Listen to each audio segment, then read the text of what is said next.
میرے لیے خوشی کا موقع ہے کہ آج یہاں میں آپ حضرات کے ساتھ بیٹھا ہوا ہوں۔ میں جمعیت علماء ہند کا ایک خادم ہوں۔ ملک کی آزادی کے بعد سے جمعیت علماء ہند جس طرح تقسیم آبادی کے بعد بچے کھچے مسلمانوں کے دین کی حفاظت کرتی رہی ہے اور اس نے بے شمار مدارس اور مکاتب سینکڑوں کی تعداد میں نہیں بلکہ ہزار کی تعداد میں گاؤں گاؤں اور شہر شہر مسلمانوں کے بچے کھچے مسلمانوں کے دین کی حفاظت کے لیے کام کیا ہے۔ اسی طرح جمعیت علماء ہند نے یہاں رہ جانے والے مسلمان اور مسلمان بچوں کی دنیا کی ترقی کے لیے بھی کام کیا ہے۔ منع نہیں کیا کہ مسلمان بچے صرف مذہبی تعلیم کو حاصل کریں، یہ نہیں ہوا۔ جمعیت علماء ہند نے آزادی کے بعد صباحی اور مسائی، صبح اور شام کے مکاتب بنائے، محلے محلے، مسجد مسجد۔ یہ کہا کہ جو بچے اسکول جاتے ہیں ان کو روکا نہ جائے۔ مسلمان قوم کو جس طرح مفتی کی ضرورت ہے، حافظ کی ضرورت ہے، عالم کی ضرورت ہے، اسی طرح مسلمان قوم کو ڈاکٹر کی بھی ضرورت ہے، اسی طرح ایڈوکیٹ کی بھی ضرورت ہے، انجینئر کی بھی ضرورت ہے، پروفیسر کی بھی ضرورت ہے۔ اس لیے کہ جمہوریت کے معنی یہی ہیں کہ گورنمنٹ اپنے ملک میں بسنے والے لوگوں کی ترقی کے لیے جو بھی وسائل اس کے پاس ہیں بغیر کسی اونچ نیچ اور تخصیص کے لوگوں کی مدد کرے اور لوگ اس سے استفادہ کرنے کے بعد اپنے ملک کی ترقی کے لیے جو جس طریقے پر بھی خدمت کر سکتے ہیں خدمت کریں۔ انہوں نے اس بنیاد کے اوپر مسلمان کو دنیا کی تعلیم سے روکا نہیں،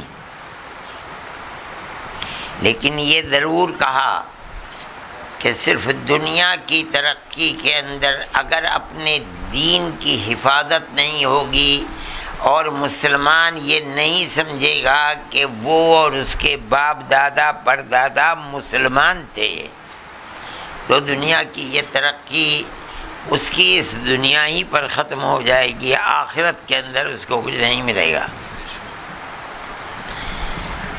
ہم بھی جمعیت علماء کے خادم ہیں۔ ہم نے ایک زمانہ اپنی زندگی کا جمعیت علماء کے ساتھ لگایا ہے۔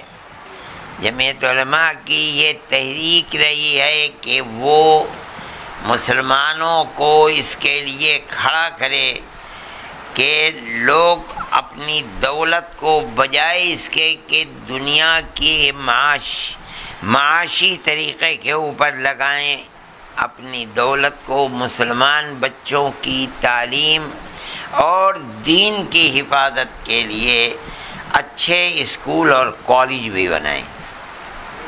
جمعیت علماء نے خود اپنے آپ کو اس کے اندر نہیں لگایا، اس لیے کہ اس کے پیچھے اتنی درد سری رہی ہے کہ ملک کی آزادی کے بعد سے لے کر ان 75 سالوں کے اندر نہیں اور 20 سال پیچھے چلے جائیے تو تقریباً 20,000 فسادات ہوئے، 50,000 مسلمان کٹ گیا، اب بھی فسادات کا سلسلہ جاری ہے۔ وہاں پہنچنا، یہ ثابت کرنا کہ مسلمان بالکل مفلوج نہیں ہے، اس کے سر پر کوئی ہاتھ رکھنے والا نہیں ہے۔ جمعیت علماء جہاں تک پہنچ سکتی تھی یا پہنچ سکتی ہے وہاں تک پہنچتی ہے۔ اس کے پاس اس کا موقع نہیں تھا کہ وہ خود اسکول قائم کرے، لیکن اس نے لوگوں کو یہ کہا کہ وہ بہتر سے بہتر اسکول قائم کریں، کالج قائم کریں۔ بہت لوگوں نے قائم کیے کالج، خاص طریقے کے اوپر جنوبی ہند میں تو مسلمان تعلیمی اعتبار سے اپنے پیر پر کھڑا ہوا ہے، لیکن شمالی ہندوستان جو بدقسمتی سے انتہائی زیادہ تعصب کے دلدل میں پھنسا ہوا ہے، یہاں اس طرح کی صورت نہیں آ سکی۔ ہم آج بھی لوگوں سے ملتے ہیں، ہم لوگوں سے کہتے ہیں کہ آپ کو خدا نے دولت دی ہے تو آپ اس دولت کا استعمال اس طرح کیجئے، یہ ایک قوم کی خدمت بھی ہے اور بہترین کاروبار بھی ہے، آپ اس کے لیے اپنے آپ کو لگائیے۔ لوگ کہتے ہیں جمعیت علماء بنائے، ہم جانتے ہیں کہ ہم نہیں کر پائیں گے۔ ہم جتنا رات اور دن پھنسے ہوئے ہیں اور جس طرح اپنی جان کو لگائے ہوئے ہیں مسلمانوں کے معاملات میں، ہمارا کوئی کاروبار نہیں، ہم تو کوئی کاروبار کرتے نہیں ہیں۔ ہماری زندگی جمعیت علماء کے پلیٹ فارم پر مختلف جہاد سے مسلمانوں کی خدمت پر لگی ہوئی ہے۔ مصیبت زدہ لوگوں کے ہم امداد مذہب سے اوپر اٹھ کر کرتے ہیں، ہمیں نہیں دیکھتے کہ کون مسلمان ہے کون ہندو ہے، ہم ان کی خدمت برابر کرتے ہیں۔ یہ جمعیت علماء کا ایک نظریہ رہا ہے اور آج تک ہے۔ اسی نظریے کے ماتحت آج سے تقریباً 18-20 سال پہلے مجھے یہ خیال ہوا، میں اس وقت جوان تھا تقریباً، کہ ہمیں دیوبند جیسی مفلوق الحال بستی، جس کے پاس کوئی کاروبار نہیں ہے، کوئی فیکٹری نہیں ہے، کچھ کرنے کے لیے نہیں، غریب بستی ہے، دنیا میں پہچانی جاتی ہے صرف اور صرف دارالعلوم دیوبند کے نام سے، ورنہ اس بستی میں کچھ بھی نہیں ہے۔ ان بچوں کے لیے ہمیں جدید تعلیم، جس میں 1 گھنٹہ ہم مذہبی تعلیم کا رکھیں ہیں، ہمیں اسکول بنانا چاہیے۔ ہم نے اس کے لیے زمین خریدنی شروع کر دی اپنے احباب کے تعاون سے۔ اب تو وہ دنیا سے چلے گئے، سب سے پہلے جو ہم نے اسکول بنایا تھا، اللہ ان کی مغفرت فرمائے، انہوں نے ہماری مدد کی، ہم نے اس کے لیے زمین خریدی، اسکول بنایا، لیکن ہماری لائن نہیں تھی وہ، ہم تو مدرسوں کے پڑھنے والے لوگ ہیں، ہمیں ایسے آدمی بھی نہیں ملے کہ جو اس میں صحیح رخ پر ہماری مدد کر سکتے ہیں، لیکن ہم لگے رہے۔ ہم اگر قرآن ہاتھ میں لے کر یہ کہیں تو انشاءاللہ ہم حانث نہیں ہوں گے کہ 18 سال میں کسی مہینے میں 1 پیسے کی بھی ہمیں آمدنی نہیں ہوئی، تو ہم حانث نہیں ہوں گے، لیکن ہم نے ہمت بھی نہیں ہاری، ہم پیسہ لگاتے رہے اس کے اندر۔ پھر ہم سے لوگوں نے کہا کہ بھئی تمہیں آگے بڑھنا چاہیے اور عمارت بناؤ، اس کے اندر بچوں کو رکھو۔ ہم نے ایک عمارت اور تقریباً اس زمانے میں 1.5 کروڑ، آج اگر ہم بناتے تو 3 کروڑ روپیہ خرچ ہوتا، وہ بھی بنائی۔ پھر ہم وہ کام نہ کر سکے تو ہم نے اس کے اندر B.Ed کالج بنا دیا۔ مشکل یہ ہے کہ B.Ed کالج میں مسلمان بچے ہمیں نہیں ملے، غیر مسلم بچے، اور وہ بھی لوور کلاس کے بچے۔ خیر ان کی جو فیس تھی وہ گورنمنٹ ہمیں دینے لگی، ہمیں اس سے یہ فائدہ ہوا کہ ہمارا ایک اسکول بچیوں کا ہے جس پہ ہم نے تقریباً 2 کروڑ روپیہ خرچ کیا، بیچ شہر میں ایک مکان بڑا خریدا، اس پر لگایا، 3 منزلہ عمارت، بلکہ 4 منزلہ ہم نے بنا ڈالی عمارت، اس کے اندر بچیاں پڑھ رہی ہیں، ابھی ابتدائی درجے میں ہے، تیسری کلاس چل رہی ہے۔ پھر ہم نے بچوں کا چل رہا تھا تقریباً 18 سال سے، ہمیں اس بی ایڈ کالج سے ان کی تنخواہ دینے کے لیے پیسہ مل جاتا تھا، ہمیں دگنا سکون ہوا۔ لیکن آج کل گورنمنٹ کے حالات خراب ہیں، یو پی گورنمنٹ کے بھی حالات خراب ہیں مالی اعتبار سے، اب آج کل وہ پیسہ بھی ہمیں نہیں مل پا رہا ہے۔ ٹھیک ہے، ہمارا تو کام کسی منفعت کے لیے نہیں ہے، ہم تو خدمت کرنا چاہتے ہیں قوم کی۔ وہ لڑکے ہیں پڑھ رہے ہیں، ہم نے زیادہ توجہ کی دیہات کے بچوں پر، مسلمان بچوں پر، تاکہ شہر کے بچے تو ماں باپ ان کو پڑھا لیتے ہیں، بہت اسکول ہیں، لیکن ان کے پاس اسکول عام طور پر نہیں ہوتے ہیں، اور جو اسکول گورنمنٹ کے بنا ان کا کوئی معیار نہیں ہے۔ ان میں پڑھنے والا بچہ کمپٹیشن کے اندر بیٹھ جائے، یہ اس کے اندر ہمت نہیں ہو پاتی ہے۔ ہمیں اس پر بڑی مشکل کا سامنا کرنا پڑا کہ جو شہر کے بچے آتے تھے، جیسے دیہات کے بچے آئے تو شہر کے بچوں کے سرپرستوں نے انہیں بھیجنا بند کر دیا کہ ہم اپنے بچے کو دیہات کے بچوں کے ساتھ نہیں رکھیں گے، ان کی عادات خراب ہو جائیں گی۔ مگر ہم تو ایک مقصد کے تحت چلے تھے، اس لیے ہم نے ان میں سے کسی چیز کی پرواہ نہیں کی۔ ہمارا تو ہر مہینے خسارہ 80,000، 1,00,000، 1,20,000، 1,40,000 یہ ہوتا رہا، اور ہم اللہ کی مدد سے کرتے رہے آج تک۔ اس کو تقریباً 18-20 سال گزر گئے ہیں۔ پھر ہم سے لوگوں نے کہا کہ بھائی تمہارا خسارہ پورا ہونے کا بئی معنی کہ پیسے تم کو اتنے مل جائیں کہ تم اپنے اسکول اور کالج کی تنخواہ ادا کر دو، تم ڈگری کالج بناؤ۔ ہم نے ڈگری کالج بھی اپنے احباب کے تعاون سے بنا دیا، اس میں تقریباً 1.5 کروڑ روپیہ لگایا ہم نے۔ نور نواز صاحب نے دیکھا اس کو، اور مجھے بڑی خوشی ہے کہ انہوں نے یہ کہا کہ بھائی ہر وہ چیز جس کی ضرورت تھی وہ سب یہاں موجود ہے، کچھ کرنے کی ضرورت نہیں۔ اس کے بعد لاک ڈاؤن لگ گیا، وہ چل نہیں سکا۔ ہمارے بنانے کا مقصد اگرچہ ہماری یہ لائن نہیں ہے، وہ ہم سے کہے کہ بھائی ایک مدرسہ بنا دو، ہم 5 مدرسے بنا دیں گے، ہماری زندگی ہی مدرسوں میں گزری ہے، ہم اس کو کچھ نہیں جانتے۔ لیکن ہمارے سامنے ایک مقصد تھا، اور وہ مقصد پیسہ کمانا، اللہ جانتا ہے کچھ نہیں تھا۔ مقصد تو صرف یہ تھا کہ ہم مسلمان بچوں کے لیے کچھ کر سکیں، اس کے سوا کوئی مقصد نہیں تھا، اور ہم اس کے لیے آج تک ہم نے ہمت نہیں ہاری ہے۔ ہم ایسے لوگوں کو پکڑتے بھی رہتے تھے کہ بھائی جو جانتے ہیں ان کو، دیوبند آ گئے تو ہم نے لے کر کے بھی گئے، ہم نے دکھلایا۔ ابھی میری ملاقات خالد صاحب سے ہو گئی، انہوں نے نور نواز صاحب کا ذکر کہا، بھائی یہاں سینٹر چلاتے ہیں اور مظفر نگر ہی کے رہنے والے ہیں۔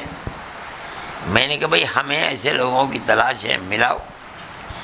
انہوں نے ان کا نام بھی دیا اور ان کا فون نمبر بھی دیا، لیکن میں اپنے جھگڑوں کے اندر جمعیت کے جماعت کے پھنسا رہا، میں ان کو فون نہیں کر سکا۔ پھر میں نے ان کو فون کیا، پھر میں نے نواز صاحب کو بھی فون کیا، اور میں نے یہ کہا کہ بھئی آپ دیوبند آئیں اور آ کر کے دیکھیں ہمارے اداروں کو۔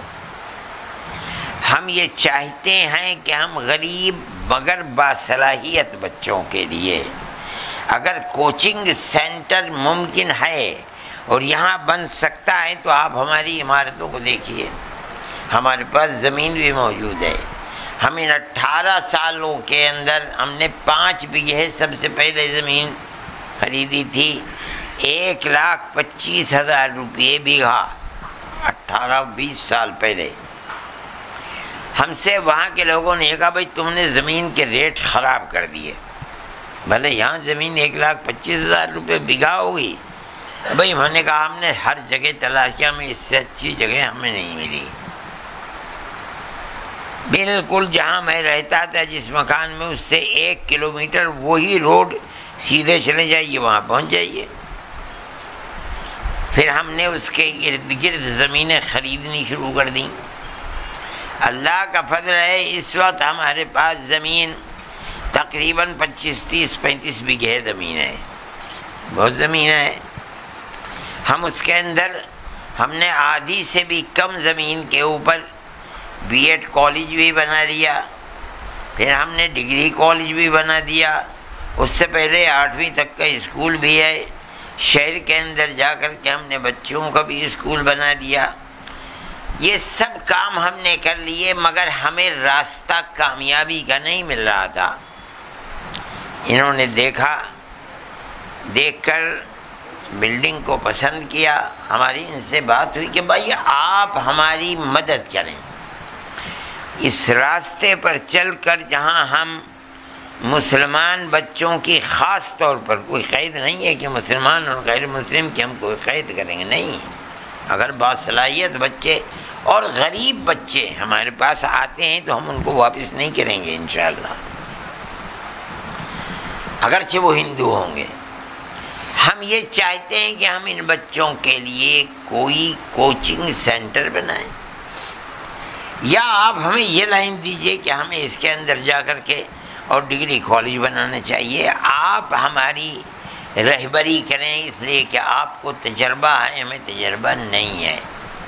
میں ان کا بہت ممنون و مشکور ہوں کہ انہوں نے مجھے راستہ دکھلانے کے لیے میری مدد کی، اللہ ان کی مدد فرمائے۔ اب میں بوڑھا ہو گیا ہوں، میری عمر 80-82 سال کی ہو گئی ہے، میں چاہتا ہوں کہ اپنی زندگی کے اندر جو میں نے اتنا پیسہ خرچ کر کے، میں ہو سکتا ہے کہ 15-20 کروڑ روپیہ میں نے اس کے اوپر خرچ کر دیا، اس سے بھی زیادہ خرچ کر دیا ہو،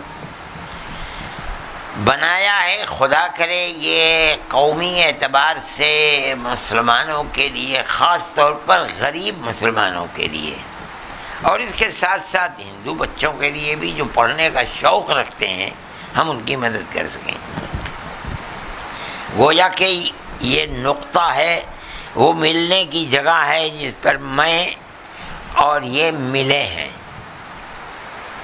خدا کرے اللہ ہمیں اخلاص و للہیت کے ساتھ صرف خدمت خلق کے لیے کرنے کی توفیق عطا فرمائے، اور یہ ہمارا ساتھ دیں، ہم ان کا ساتھ دیں۔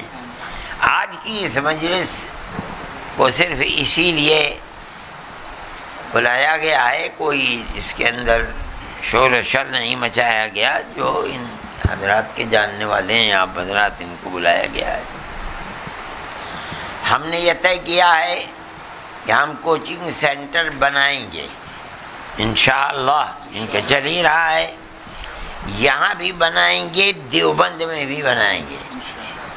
وہ بہترین عمارت ہے، بہت اچھی عمارت ہے، اور اس کے اندر ہم ایک طبقے کو جو بہترین اعلیٰ سے اعلیٰ تعلیم حاصل کرنے والا ہے، قطع نظر اس کے کہ وہ کون ہے، اگر وہ غریب ہے اور پڑھنے کا شوقین ہے تو ہم ان بچوں کو 100 بچوں کو بغیر کسی فیس کے پڑھائیں گے، کوچنگ کرائیں گے انشاءاللہ۔ اس کے بعد جو دوسرے بچے ہیں، ہم ان کے اندر اس کی اس حیثیت کے مطابق کہ اس کے باپ کی کیا حیثیت ہے اور اس کی کیا حیثیت ہے، اس اعتبار سے ہم اس کو سہولت دیں گے، پیسہ لیں گے، اس کا کس طرح لیں گے پیسہ، وہ ہماری ایک گفتگو ہے جس کے اندر ہم بیٹھیں گے۔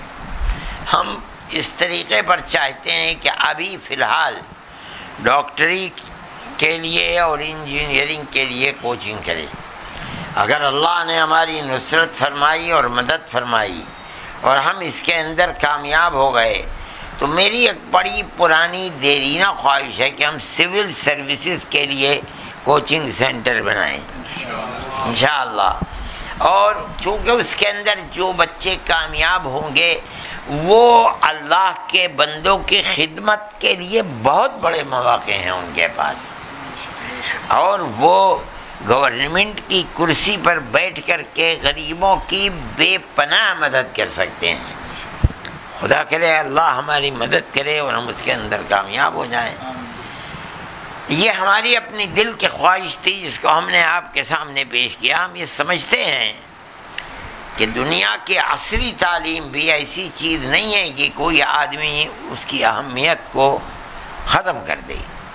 ہمارے نزدیک اس کی بہت بڑی اہمیت ہے، بس ہم چونکہ مذہبی آدمی ہیں اور ہم یہ سمجھتے ہیں کہ مسلمان اگر اپنے مذہب سے جڑا ہوا نہیں ہے تو وہ چاہے بام عروج پر کہیں تک بھی پہنچ جائے، مگر وہ ایسی کنارے پر کھڑا ہوا ہے کہ ہو سکتا ہے کہ اس کی آخرت کی زندگی برباد ہو جائے۔ ہمارا نظریہ یہ ہے، ہم یہ چاہتے ہیں کہ بچے کو ہم اتنی مسلم بچے کو اتنی تعلیم دیں کہ جس سے وہ یہ جاننے لگے کہ میں مسلمان ہوں، بس اس سے زائد کوئی اور چیز نہیں ہے۔ ہم اس لیے یہ چاہیں گے کہ جو مسلم بچے ہیں آدھا گھنٹہ، پون گھنٹہ، 1 گھنٹہ اس کو روزانہ صرف اسلام کی بنیادی تعلیم کے مسلمان کہتے کس کو ہیں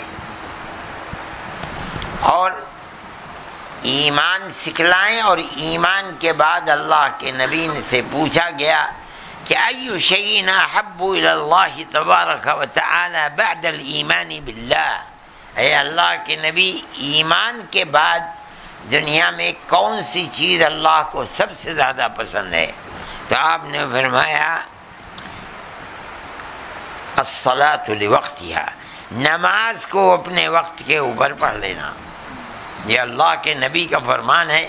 ہمارا ایمان ہے کہ جو ان کی زبان سے نکلا وہ حق ہے، جو انہوں نے کیا وہ حق ہے۔ اس لیے انہوں نے جو فرمایا ہم اسے سر اور آنکھوں پر ایک اٹوٹ چیز سمجھتے ہیں۔ اس لیے ہم بچوں کو یہ سکھلائیں باقی زندگی کیسی گزرتی ہے، یا اللہ کے قبضۂ قدرت میں ہے وہ گزارے گا۔